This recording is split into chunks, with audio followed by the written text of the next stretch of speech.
Toujours sur le salon Actionnariat, sur le stand d'Easy Bourse, je reçois Marc Fiorentino, président directeur général de Roland Finance. Marc Fiorentino, bonjour. Bonjour. Des marchés qui butent sur les 3800 points, en tout cas qui ont un petit peu de mal à les dépasser. Un CAC qui bondit depuis mars, depuis le début de l'année presque. Et pourtant, les signaux ne sont pas clairs. Qu'est-ce que vous répondez aux gens qui voient la reprise ? Moi, je ne la vois pas.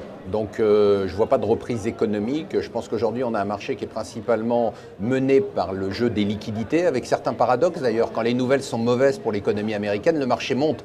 Parce que finalement, les gens disent, si les nouvelles sont mauvaises pour l'économie américaine, c'est que les taux vont rester bas. Et si les taux vont rester bas, la bourse va monter. Donc, je crois que si on devait décomposer le rebond qu'on a eu depuis mars, on pourrait dire qu'il y a un rebond qui est simplement lié de 2500 à 3400, qui était lié au fait qu'on s'est dit, c'est pas la fin du monde, donc ce n'est pas l'apocalypse. Donc on est revenu à un niveau d'équilibre qui je situe autour de 3400.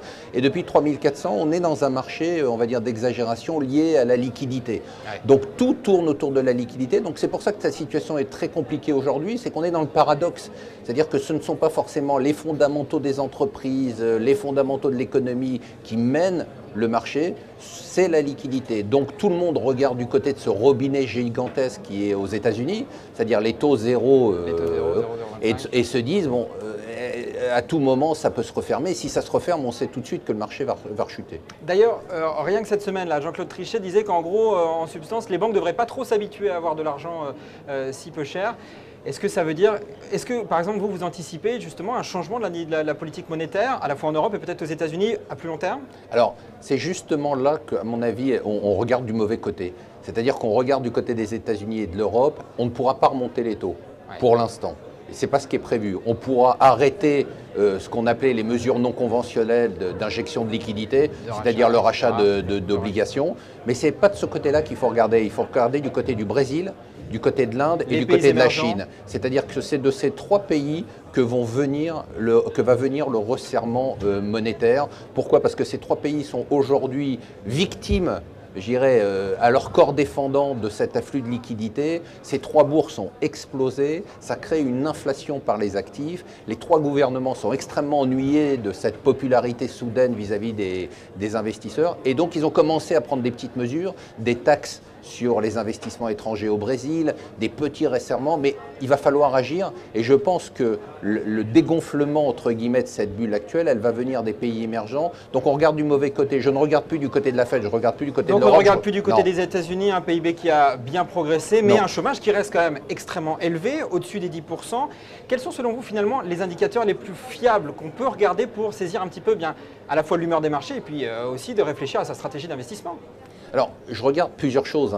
Je regarde d'abord, je parle aux gens autour de moi. Ouais. C'est-à-dire que je rencontre des chefs d'entreprise, des patrons d'entreprise et des consommateurs. Et quand je rencontre un patron d'entreprise qui me dit « Écoute, je suis très énervé, on me raconte toute la journée que c'est la reprise, mais moi, mon chiffre d'affaires ne décolle pas. » Dans des secteurs qui ne sont pas des secteurs sinistrés. Je parle dans des secteurs aussi innovants que l'Internet, booming. Je me dis qu'il ne se passe pas grand-chose. Quand ils me disent en plus, les banques dont on dit qu'elles prêtent beaucoup d'argent ne prêtent rien, là, je me dis, il y a encore un problème. Et quand je parle à des consommateurs, et on est tous consommateurs, et qui me disent, on fait toujours attention, et puis on va augmenter notre épargne, et puis on va essayer de réduire nos dépenses, je me dis que là, on n'a pas les facteurs de reprise qu'on attend. Si on se reste focalisé sur globalement les marchés, la stratégie financière et la technique financière, est-ce que vous avez le sentiment qu'on a appris de la crise ? Est-ce qu'on a appris de ce qui s'est passé il y a 1-2 ans depuis les subprimes ? Alors, on n'a rien appris. Je crois que moi, j'avais été invité dans pas mal de plateaux il y a 1 an et demi, au moment de la crise. On me disait, mais Marc Fiorentino, comment vous pouvez dire que rien ne va changer ? C'est la fin des bonus, c'est la fin des profits des banques, c'est un monde nouveau. Certains journaux titraient sur la symphonie du nouveau monde après le G20. Je trouvais ça très drôle. Enfin, ça m'amusait, malheureusement. C'est un petit peu de la poudre aux yeux, il y a beaucoup de...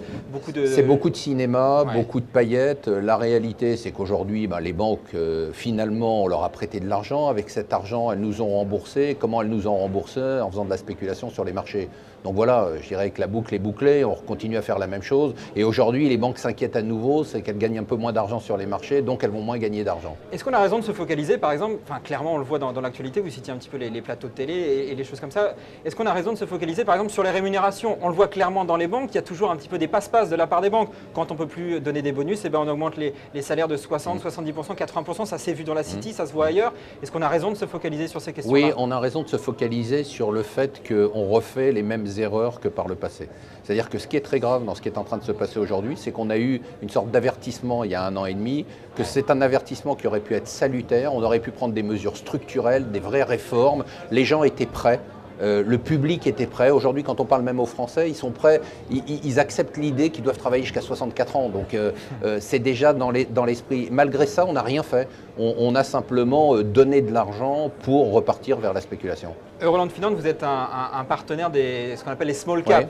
Ouais. Est-ce qu'il y a des mouvements sur justement ces valeurs-là, des entrées en bourse, des fusions? Comment est-ce que vous sentez un petit peu le marché, vous qui êtes en relation avec Alors, ce qui se passe sur ce marché, c'est très intéressant. Il y a 2 phases. Donc, on a eu une phase d'assèchement complet de la liquidité en mars. Qui a beaucoup pesé justement. Qui a beaucoup pesé tout ce marché. Le marché est reparti très violemment avec des volumes qui sont extrêmement limités. Donc, il faut faire attention. Il y a beaucoup de valeurs qui ont repris, qui ont doublé, triplé, mais avec très peu de liquidité. Les 2 phases qu'il va y avoir maintenant, c'est d'abord, il va y avoir une phase de consolidation. On a autour de nous, chez Euroland, beaucoup de dossiers de reprise, de rachat, parce que les sociétés ont vu le vent du boulet passer près de leurs oreilles et elles se disent aujourd'hui, il faut se regrouper, il faut être plus fort. Donc ça, c'est une très grosse tendance, les regroupements. Deuxièmement, on commence à sentir un frémissement du côté des introductions. Quels secteurs sont les plus exposés, les plus enclins à peut-être aller justement vers des introductions? Alors, les secteurs, c'est tout ce qui va tourner encore à nouveau autour de l'Internet, parce que finalement, il y a encore beaucoup de thèmes porteurs. Le thème des énergies renouvelables, malheureusement, là-dedans, il y aura beaucoup d'excès, beaucoup de valeurs un peu bulles, mais d'un autre côté, il y aura quelques valeurs de bonne qualité. Je pense qu'on est surtout, et des valeurs de distribution spécialisées sur des thèmes qui sont porteurs. On avait fait l'introduction, par exemple, de Montsofleur. Voilà, des valeurs de ce type-là plaisent beaucoup, plaisent au public et fonctionnent très bien. Quelles sont vos attentes juste pour la fin de l'année? On a un CAC qui est quasi flat là, avec des investisseurs qui soutiennent peut-être le marché aussi pour embellir un petit peu leur bilan. Est-ce qu'on n'a pas un risque de cassure? Alors il y a ce fameux window dressing dont on parle souvent sur la fin d'année pour justement embellir les bilans et avoir des bonus conséquents l'année suivante. Est-ce qu'il n'y a pas un risque de cassure au 2 janvier tout simplement? Je pense pas qu'on ait cette rupture de janvier de window dressing. J'y crois pas parce que le window dressing se fait généralement, s'il se fait, il se fait en novembre ou il se fait souvent avant la fin de l'année.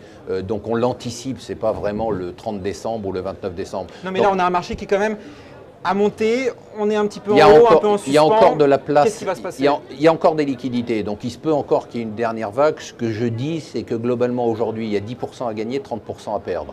Donc il faut faire son choix. Est-ce qu'on essaye de prendre le dernier wagon du train avec le risque de ne pas sauter à temps, ou est-ce qu'on se dit, bon bah tant pis, je ne serai pas énervé si le CAC va à 4300 parce que mon anticipation c'est plutôt de redescendre. Marc Fiorentano, merci beaucoup. Je rappelle que vous êtes président directeur général d'Euroland Finance. On est toujours sur le stand d'EasyBourse lors du salon actionnariat.